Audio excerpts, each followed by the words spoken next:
Olá, queridos, que prazer estarmos juntos. Hoje nós vamos entender que uma das coisas mais interessantes na vida do crente é entender o porquê que o nosso Deus muitas das vezes permite que nós passemos por determinadas situações. O porquê disso tudo nos incomoda, porque o nosso Deus permite que nós passemos por dificuldades.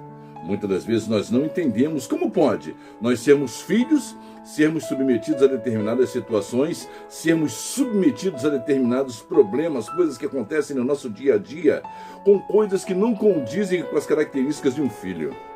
Ora, nós pensamos assim: se eu realmente sou filho de Deus, por que o meu Pai, que é todo-poderoso, está permitindo que isso aconteça comigo? Essa é muitas vezes a interrogação que nós fazemos, a pergunta que nós fazemos para nós mesmos, tentando entender os princípios das ideias, o princípio dos planos que o Pai tem preparado para nós. Nós não conseguimos apenas nos colocar na condição de servos e aceitar a decisão daquele que tudo pode, daquele que tudo faz. Nós não nos colocamos na condição de aceitar e de entender, de absorver os caminhos, entender que os caminhos do nosso Deus são sempre perfeitos, são sempre retos, são sempre maravilhosos, são planos, e nós nunca teremos nenhuma dificuldade em conseguir a vitória se nós nos sujeitarmos a andar nos caminhos que Ele tem preparado para nós. Veja o que a palavra do nosso Salvador nos diz, lá no livro dos Salmos, capítulo 18, versículo de número 30. Quanto a Deus, o seu caminho é perfeito. A promessa do Senhor é aprovada. Ele é um escudo para todos os que nele confiam. Interessante, não é?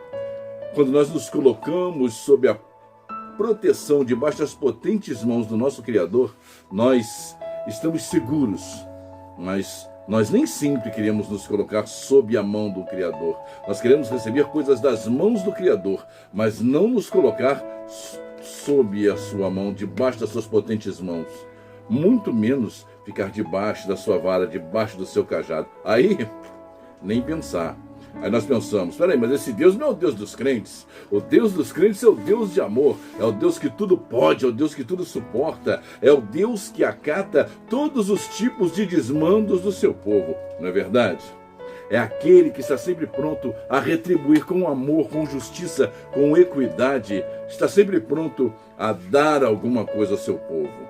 Mas quando a mão do Senhor vem contra a igreja, vem contra os seus crentes, vem contra os seus filhos, aí nós começamos até duvidar, até mesmo da nossa fé. O interessante é que todo bom pai que quer ver o seu filho encaminhado, quer ver o seu filho no caminho reto diante de si, sem nenhum tipo de problemas, respeitando a sociedade, respeitando a lei de Deus, respeitando a lei dos homens, respeitando as pessoas, tendo integridade, justiça dentro de si, esse pai, quando encontra algo errado no seu filho, ele vai tentar consertar. Como você conserta algo de errado? É através da disciplina. E o nosso Deus não age de forma diferente. Por que ele age dessa forma conosco? Porque ele nos tem como verdadeiramente filhos. Ele nos tem como filhos de verdade e não como bastardos. Às vezes nós olhamos para determinadas situações acontecendo e nós fazemos um comparativo. Nós comparamos a vida do ímpio e a vida daquele que serve e busca a Deus. Nós observamos que na vida do ímpio, aparentemente, nada de errado acontece. Ele vive uma vida desregrada, sem conduta, sem respeito, sem temor a Deus. E parece que tudo na vida dele procede bem diante dos nossos olhos, de acordo com as coisas concernentes a este mundo, enquanto a vida daquele que serve a Deus, muitas das vezes é uma vida de dificuldade, é uma vida de luta, uma vida de busca, de sacrifício, de consagração, de entrega, mas ele está sempre firme na presença do Salvador. Então, Nós podemos entender então o quê? Que Deus ama o ímpio e detesta o crente? Não, muito pelo contrário. O crente como filho verdadeiro, aquele que foi enxertado na oliveira, aquele que é tido como seu filho verdadeiro, ele é guiado no bom caminho. O Pai verdadeiro, aquele que nos adotou, aquele que nos ama, aquele que nos adotou através do sangue do seu Filho Jesus, ele nos guia através da disciplina, através da sua mão poderosa, através do peso da sua vara, que nos conduz no caminho perfeito. Enquanto o ímpio, que não é filho, permanece no seu mau caminho, e Deus não interfere no caminho do ímpio. O Deus não interfere no caminho que o ímpio vem seguindo, ele não interfere na decisão do ímpio, pois ele não é seu filho. Ora, como um pai vai interferir na vida de uma pessoa que não é o seu filho? Ele não vai fazer isso, a menos que essa pessoa se coloque debaixo de sua autoridade. Mas como o ímpio não se coloca debaixo da autoridade do nosso Pai, do nosso Deus, do nosso Criador, ele permite que o ímpio tenha sua vida de acordo com as regras e as condutas que este mundo assim lhe apresentam. Enquanto nós vivemos debaixo da regra do nosso Criador, debaixo da regra do nosso Salvador, de acordo com o caminho que Ele quer que nós sigamos, rumo à Nova Jerusalém. Por isso, somos tratados como filhos e não como bastardos. Repare o que diz o livro de Hebreus, capítulo 12, versículo 8. Preste atenção no que diz capítulo de número 12, versículo 8. Mas se estais sem disciplina, da qual todos se têm tornado participantes, sois bastardos e não filhos. Você compreendeu? Sois bastardos e não filhos. Ou seja, você não é legítimo. Muitas das vezes você vê o seu vizinho ou seu amigo, um parente, vivendo uma vida regalada, aparentemente cheia de coisas, cheia de farturas, cheia de bens materiais, tudo maravilhosamente de acordo com as coisas deste mundo, que segundo este mundo remete uma proximidade de Deus, mostra que ele é uma pessoa próspera, abençoado, mas nem sempre aquela prosperidade é prova de que Deus está presente na vida daquela pessoa. Nem sempre aquela fartura, aquela abastança é prova de que Deus está presente na vida dela. Muito pelo contrário. Quando nós nos sujeitamos à sua presença, à sua vontade, quando nós aceitamos o seu querer nas nossas vidas, esse é o proceder daquele que verdadeiramente é filho do Senhor, daquele que verdadeiramente está enxertado na oliveira. Para que nós sejamos filhos de verdade, nós temos que nos sujeitar ao Filho, nos sujeitar à presença do Senhor e Salvador Jesus Cristo, Yahushua HaMashiach. E essa é a mais pura verdade. Sem a presença do Filho, como a palavra diz, nós não podemos ser chamados de filhos.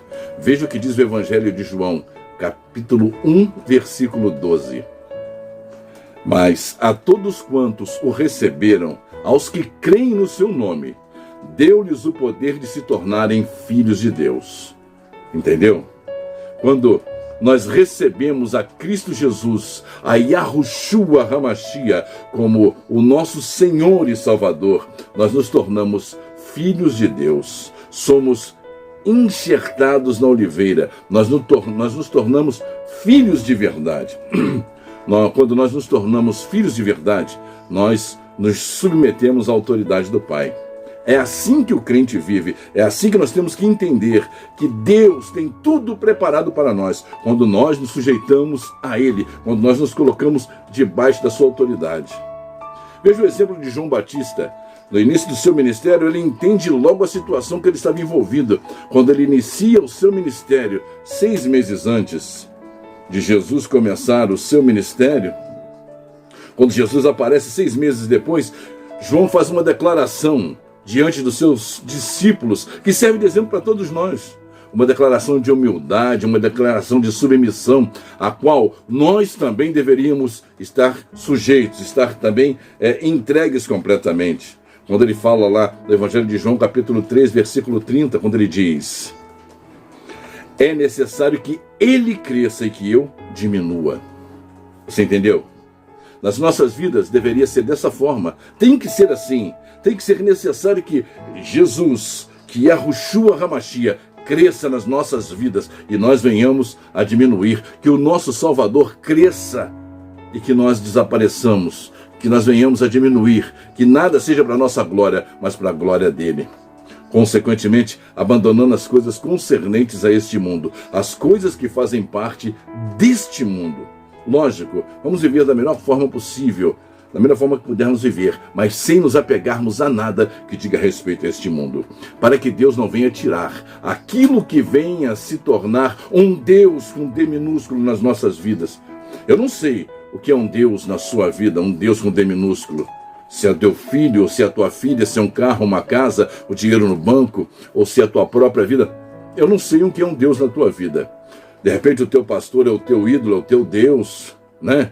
Eu não sei o que representa essa figura de Deus com D minúsculo, a figura de um Baal na tua vida que te afasta da presença do Todo-Poderoso. Eu não sei, mas você sabe o que é.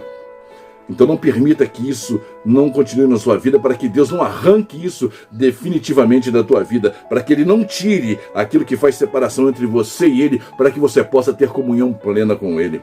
Não permita que isso aconteça. Reconheça sempre ao Senhor como teu dono, como teu Senhor, como teu Deus, como teu Salvador, como aquele que a vida está entregue nas palmas das mãos dele, como aquele como verdadeiramente você está entregue completamente nas mãos dele, para que ele faça o que for melhor para a honra e glória do seu nome, para que ele possa usar a tua vida, para que o nome dele seja glorificado e o teu nome, a tua pessoa, seja completamente aniquilado e o nome dele seja grande na tua vida, para que ele possa brilhar, para que ele possa crescer na sua vida e nós venhamos a diminuir, assim como João Batista declarou diante dos seus discípulos que era necessário que Jesus crescesse e que ele diminuísse. É dessa forma que nós temos que nos colocar na presença do nosso Salvador. Amados, o Evangelho nos nossos dias tem sido ensinado que o homem, para ser perfeito diante de Deus, ele deve ostentar, ele deve ter, ele deve mostrar. A sua vida tem que ser uma beleza, tem que ser um exemplo de vida social diante das pessoas. Ele não pode passar por nenhum tipo de diversidade, né? Algum tipo de adversidade na vida dessa pessoa é motivo de mostrar que ela não está em comunhão com o Salvador. A vida dela tem que ser plena diante dos homens, tem que ser perfeita diante dos homens. Mas não foi isso que Jesus falou, não foi dessa forma que ele se referiu quando ele apontou qual seria o tipo de vida, o padrão de vida daqueles que o recebessem como Senhor e Salvador. Veja que Jesus nunca prometeu uma vida de facilidade para aqueles que o querem seguir. Muito pelo contrário, ele sempre foi sincero e franco sobre as coisas que deveriam vir sobre aqueles que gostariam de servi-lo, aqueles que verdadeiramente entregam a sua vida nas mãos do Salvador. Veja quais são as palavras que ele assim nos apresenta. Ele nunca disse: no mundo tereis carro, no mundo tereis riqueza, no mundo tereis fartura, no mundo sereis rico, no mundo sereis empresários, no mundo tereis abastança, no mundo faturareis o seu primeiro milhão. Não foi isso que ele falou. Veja o que a palavra nos diz, clara e abertamente, no Evangelho segundo o apóstolo João, capítulo 16, versículo 36, que diz assim: tenho-vos dito estas coisas, para que em mim tenhais paz. No mundo tereis aflições, ou em algumas traduções, tereis tribulações, mas tende bom ânimo, eu venci o mundo. Compreendeu? No mundo tereis tribulações, no mundo tereis aflições. É isso que ele promete para aqueles que se dispõem a segui-lo. Não pense que você vai receber a Cristo Jesus, você vai ser um milionário, ele vai abrir as portas. Não que ele não possa fazer, ele pode, se ele assim achar necessário. Mas o que ele promete é tribulação. Não se engane, ele promete aflições para todos aqueles que querem segui-lo. Porque quando nós nos propusemos a seguir a Cristo Jesus como Senhor e Salvador, nós abrimos mão daquilo que nos prendia a esse mundo. Bom, pelo menos era para ser desse jeito, né? Mas nós temos visto nos dias de hoje a igreja caminhando a passos largos, não para fora do mundo, mas cada vez mais para dentro do mundo e para dentro das coisas que ele assim nos apresenta.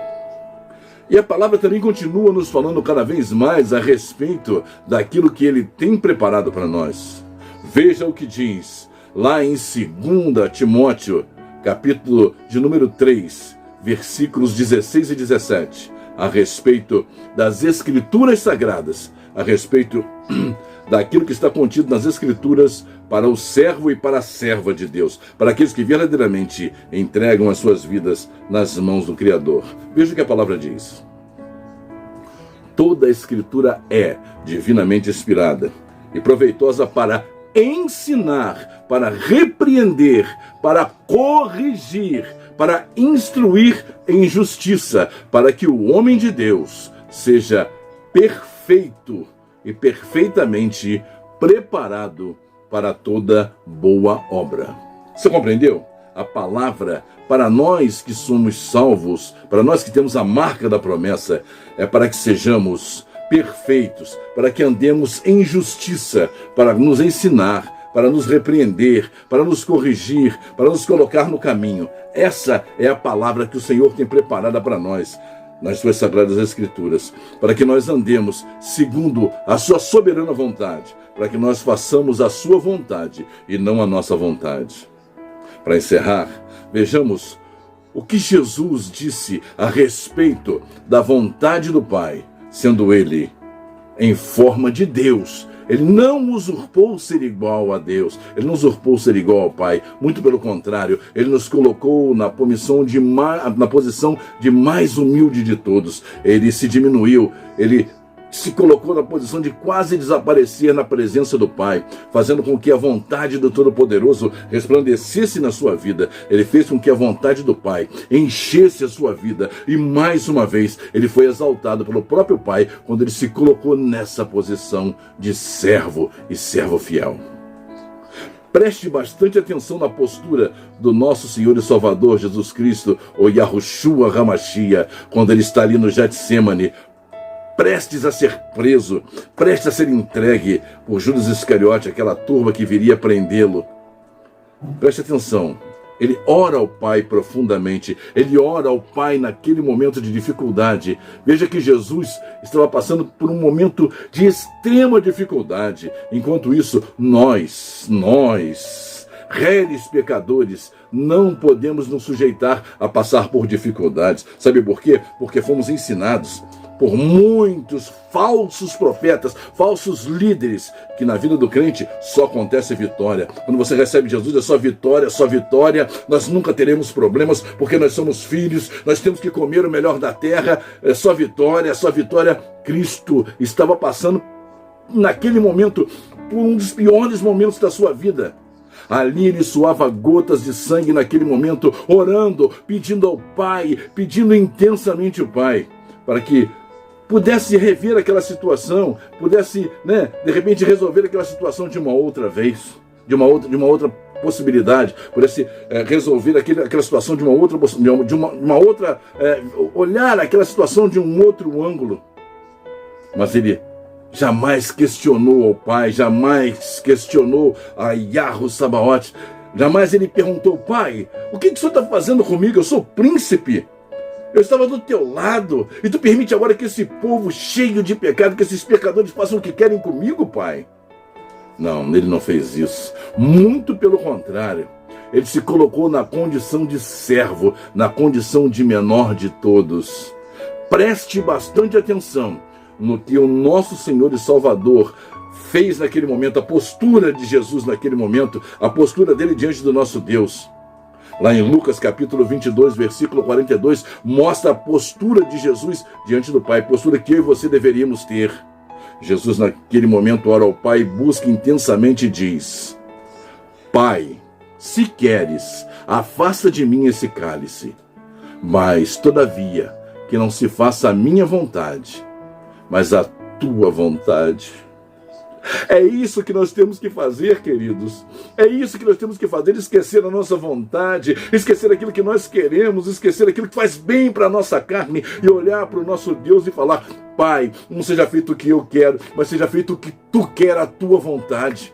Todavia, não se faça a minha, mas a tua vontade na minha vida. Me usa da forma que tu quiser.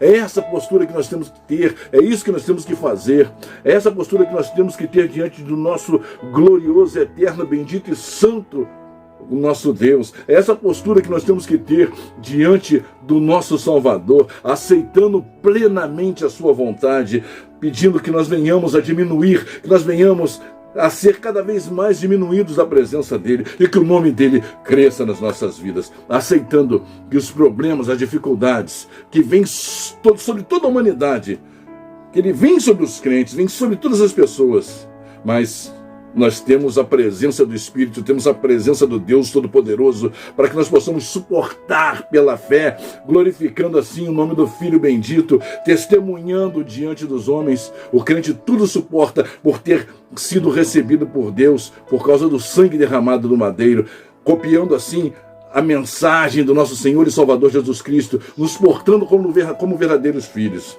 Espero que essa mensagem tenha sido especial para você que nesse momento está passando por um momento de privação, por extrema dificuldade. E nesse momento você está perguntando assim, por que eu estou passando por isso? Mas não diga isso, diga assim, Pai, glorificado seja o teu nome. Faça como Jó disse ao pai quando estava passando por determinados problemas e disse, Deus me deu, Deus tomou, bendito seja o nome do Senhor. Amém? Eu sou o André Galdino, esse é o canal de Portas Abertas. Se você gostou desse vídeo, se foi importante para você, deixe o seu like, deixe também o seu comentário, ative o sininho, inscreva-se no canal e faça-se presente conosco aqui no nosso canal e faça-se presente aqui para que possamos divulgar cada vez mais o reino do nosso Deus. Um abraço e até o próximo vídeo, se ele assim nos permitir.